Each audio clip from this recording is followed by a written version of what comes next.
The Muslim holy month of Ramadan begins today. It's supposed to be a joyous time. People of Muslim faith celebrate it with their friends and family members. They pray, they fast. But the people of Gaza hardly have any reason to celebrate, and they have already been fasting, starving rather, because there is no food. Let alone something special for iftar. Many are surviving on flat bread cooked over wood fires and tinned goods sent in humanitarian aid. At least 20 in northern Gaza have died from malnutrition and dehydration. Vulnerable children in the south are also affected. Half a kg of sugar now costs $10. Salt is almost unobtainable. Fresh fruit or vegetables, a luxury. There are no decorations either. The neighborhoods that used to be adorned with lights and lanterns now stand deserted or have been reduced to rubble altogether. All that the people of Gaza have are dilapidated tents in refugee camps, and that too if they are lucky.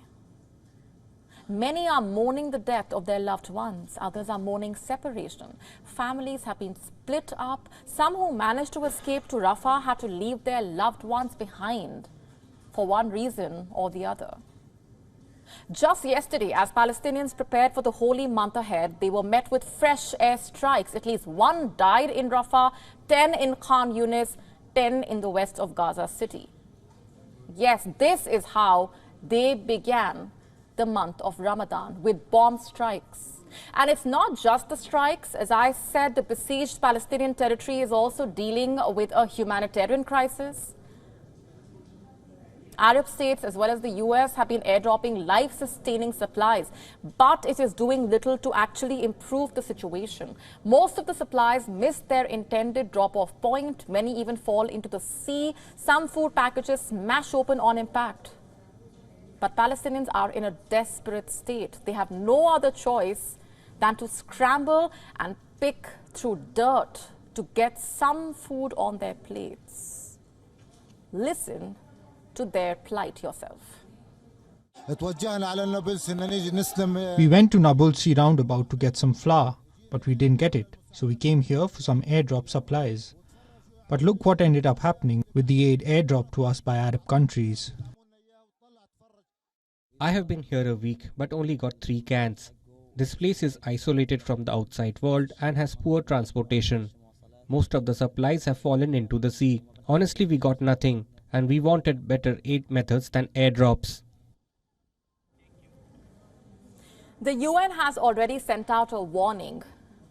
At least 576,000 people in Gaza are one step away from famine.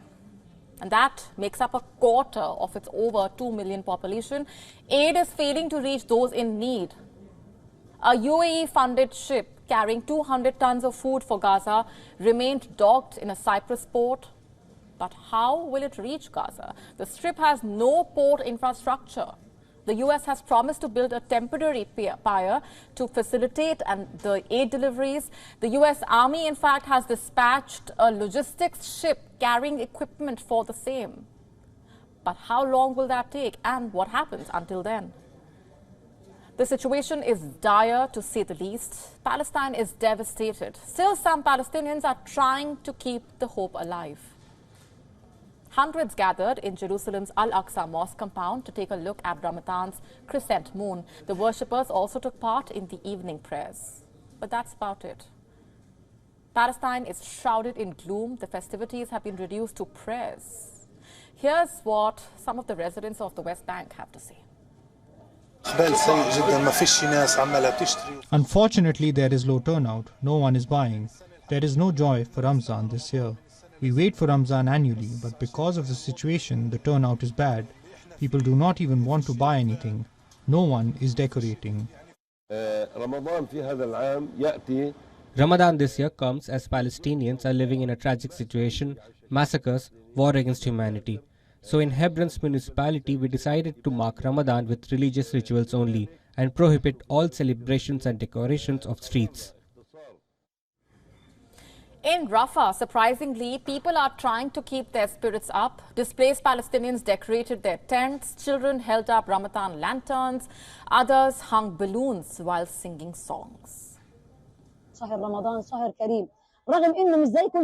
Ramadan is a blessed month despite the fact this year is not like every year. But we are steadfast and patient, and we will welcome the month of Ramadan as usual, with decorations, songs, with prayers and fasting. Next Ramadan, we wish for Gaza to come back.